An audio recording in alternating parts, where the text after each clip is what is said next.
करौली में मदन मोहन जी के मंदिर में झाड़ू का काम करते थे। उनका नाम था काले खां। क्या नाम था? काले खां। काले खां बड़े प्रसिद्ध हैं, मैंने उनका चरित्र पढ़ा भी है, श्री काले खां जी का। काले खां जी के नाम से आज भी मदन मोहन जी की आरती होती है, तो ऐसा होता ही नहीं कि काले खां को प्रणाम नहीं करते। देखो कितनी बड़ी बात, हमारे हिंदुओं के इष्ट ठाकुर जी हैं और उनकी आरती होती है, तो आरती में एक विजातीय व्यक्ति का स्मरण किया जाता है, तब आरती संपन्न होती है। श्री मदन मोहन लाल जी काले खां जो थे वो झाड़ू का काम करते थे मंदिर में, अपना घर चलाने के लिए उन्होंने ये कार्य स्वीकार किया। तो काले खां एक विजातीय व्यक्ति, हिंदू भी नहीं था, केवल अपने घर को चलाने के लिए झाड़ू का काम करता था मंदिर के पास। इसी बहाने उसको कभी कभी मदन मोहन जी दिख जाते थे। अब देखते देखते झाड़ू लगाते लगाते अब उसकी आदत में आ गया कि अब वो बिना श्याम सुंदर को देखे रह नहीं पाता।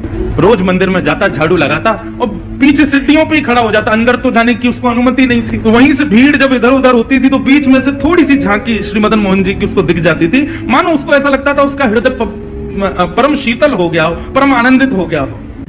धीरे धीरे भक्ति प्रस्फुटित होने लगी हृदय में। अब तो ये स्थिति हो गई कि मंगला में पहुंच जाता और शयन करा के घर आता था वापस। और इससे परिणाम ये हुआ कि पत्नी जो थी काले खां की वो बड़ी बरसती थी। परिवार के लोग उसको काफिर बोलते थे, बोले बताओ जन्मा हमारे कुल में, कभी खुदा को तो याद करता नहीं, वहां पत्थर पूजने चला जाता है, इस प्रकार की बातें बोलते। लेकिन उसको किसी से कोई फर्क नहीं पड़ता, वो तो और आनंदित हो गया। जब उसकी पत्नी उसके बिल्कुल विपरीत होती चली गई तो वो तो और खुश हो गया, बोले बढ़िया है, जो बीच में दोपहर में भोजन करने घर जाता था उसका भी मन नहीं करता मेरा, क्यों चिक चिक करेगी लड़ेगी मुझसे, इससे बढ़िया मंदिर में पड़े रहो। तो काले खां को तो और अच्छा लगता, पत्नी बेचारी ऐसी विमुख हो गई कि अब तो वो पूरा दिन ही मंदिर में ही निकालता। लेकिन काले खां की व्यवहार धर्म में एक पीड़ा थी कि उनको कोई संतान नहीं थी। घर परिवार के लोग सब उसको बहुत डांटते थे, बोले अरे तू खुदा को भजा कर, वो तुझको संतान देंगे, वो तेरे को बेटा देंगे, तू किसको भजने चला जाता है, खुदा को चला जाता है, खुदा को पुकारता ही नहीं है, इसीलिए तू तेरे बालक नहीं हो रहा। अब तो रोज की इतनी चिकचिक हो गई कि काले खां एक दिन मंदिर गया, मदन मोहन जी का श्रृंगार दर्शन कर रहा था, दूर खड़े खड़े बोले हे मदन मोहन लाल जी, मुझे पुत्र की कामना नहीं है, मुझे संतान की कामना नहीं है, पर आपकी भक्ति करने में, आपसे प्रेम करने में बाधा बनती है मेरे परिवार के लोगों की बातें, और वो बातें तभी खत्म होंगी जब मेरे घर एक पुत्र हो जाए। हे नाथ, मुझे पुत्र की कामना नहीं, मेरी कामना तो ये कि सब चुप हो जाएं और मैं आपकी भक्ति करता रहूं, इसके लिए आप मुझे एक पुत्र दे दो। देखो कितने बढ़िया ढंग से ठाकुर जी से पुत्र मांगा, और कृपा ऐसी हुई कि कहां परिवार के लोगों ने जब ज्यादा बोलना प्रारंभ किया तभी खबर आई कि काले खां की पत्नी जो है वो गर्भवती। पहले तो आधे लोगों के मुंह बंद हो गए। काले खां भी सबको बोलते थे, बोले तुम लोग कहते हो खुदा को भजो तभी बालक होगा, तो मेरे मदन मोहन लाल जी ने भेज दी संतान, अब देखना होगी। फिर ये हुई कि अब बेटी हुई तो समझेंगे कि इसके ठाकुर जी ने दी, बेटा हुआ तो समझेंगे हमारे खुदा ने दिया। बोले ऐसा नहीं, ये तो हमारे ठाकुर जी कृपा करेंगे, उन्हीं की कृपा से ही हो रहा है।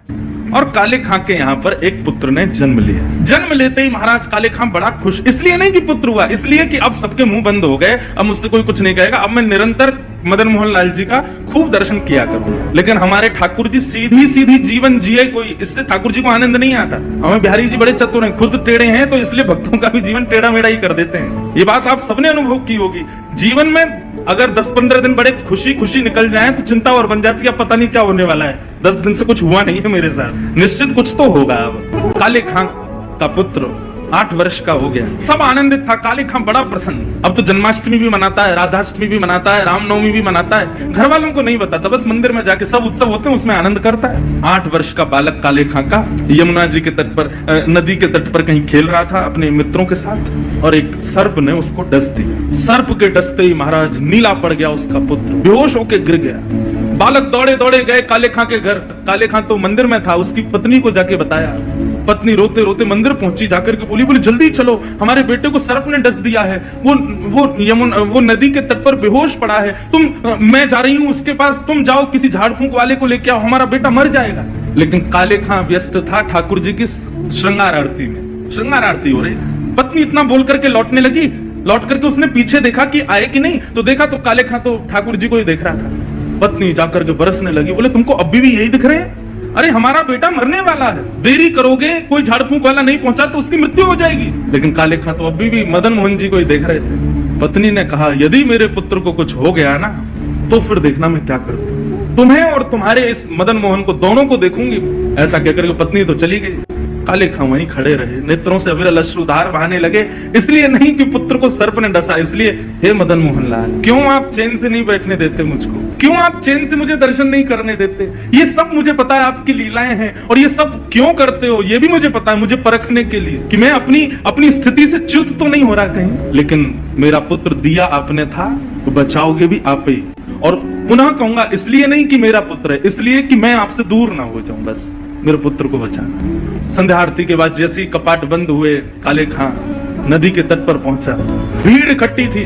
पत्नी को जैसी पता चला काले खां, बोले आगे ओझा को नहीं लाए, झाड़ फूंक वाले को, बोले वो तो मैं भूल गया। इतना कहना हुआ कि महाराज परिवार के लोगों ने काफिर काफिर कह करके काले खां को सुनाना प्रारंभ कर दिया। दौड़ करके गए, ओझा को लेकर के आए। जैसे ओझा ने आकर के उसकी नब्ज आदि देखी तो कहा ये बालक तो जीवित नहीं है, इसकी तो मृत्यु हो चुकी है। सब रोने लगे। काले खां की पत्नी ने अपने पुत्र को गोद में उठाया और ले गई और मदन मोहन जी के द्वार पर जाकर के अपने पुत्र को रख दिया। बोले बहुत कहते थे मदन मोहन लाल जी ने दिया है, मदन मोहन लाल जी ने दिया है, तो ये जीवित करके दिखाएं इसको।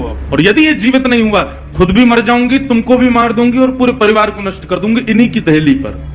तब काले खां ने मदन मोहन लाल जी को निहारा और निहार करके कुछ शब्द काले खां ने लिखे हैं, तो थोड़े उर्दू के अल्फाज, लेकिन हैं बहुत सुंदर। एक बात कहें, भक्त की जब चरमोत्कृष्ट भक्ति हो जाती है ना, तो उसकी भक्ति शब्दों के रूप में निकलने लगती है। जब भक्ति चरम स्थिति में पहुंचती है, कहां मीराबाई ने नहीं गाया, सूरदास ने नहीं गाया, तुलसीदास ने, सबने गाया। एक बात नोट कर लीजिएगा, जिसने पाया और जिसने नहीं पाया वो गा नहीं पाया कभी। यदि बिहारी जी मिलेंगे ना तो आप गाने का प्रयास नहीं करोगे, गाना अपने आप होगा, अपने आप प्रकट होंगे शब्द आपके मुख से। काले खां मदन मोहन लाल जी की ओर देखने लगा और कहने लगा, मुसफक साफीक रफीक दिल दोस्त मेरे नजदीकी हकीकी ख्याल कीजिए, मेहरबान कदरदान आला तू जहान बीच, मुझसे गरीबों का गुनाह माफ कीजिए। काले बेकरार खड़ा तेरे दरबार पे, नंद के कुमार जरा गौर अब कीजिए, हिंदुओं के नाथ तो हमारा कुछ दावा नहीं, जगत के हो नाथ तो हमारी सुध लीजिए।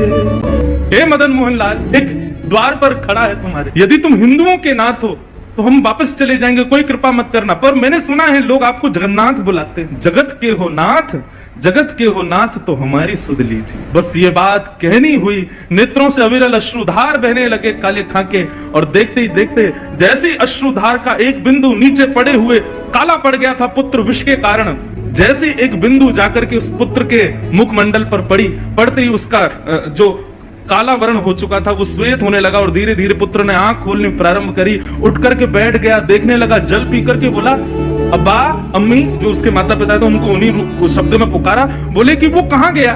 बोले कौन? अरे अभी जो यहाँ खड़ा था, मेरे समान छोटा सा बालक था, मेरे जैसा ही सांवला उसका वर्ण था, मोर मुकुट पहनी थी, बहुत सुंदर उसकी मुस्कान, उसके ऐसे सुंदर नेत्र थे, वो मेरा सखा है, वो मेरे गले में गलवैया डाल करके खड़ा था, कहाँ गया वो? और ये भाव देखते ही वहां खड़े जितने लोग थे सबने मदन मोहन लाल जी को दंडवत प्रणाम किया। सब समझ गए, बोले किसने की है कृपा हमको पता है। तब से लेके आज तक श्री मदन मोहन लाल जी की आरती होती है तो आरती होते ही वहां का एक आरती पूर्ण होते ही एक पंक्ति गाई जाती है, कारे के बेटा को जब काले ने खाया, कारे की कविता सुन बेटा जिवायो है। काले खां के बेटा को जब काले नाग ने खाया तब काले खां की कविता सुन करके उसके बेटा को जिवाने वाले बोल मदन मोहन लाल की जय।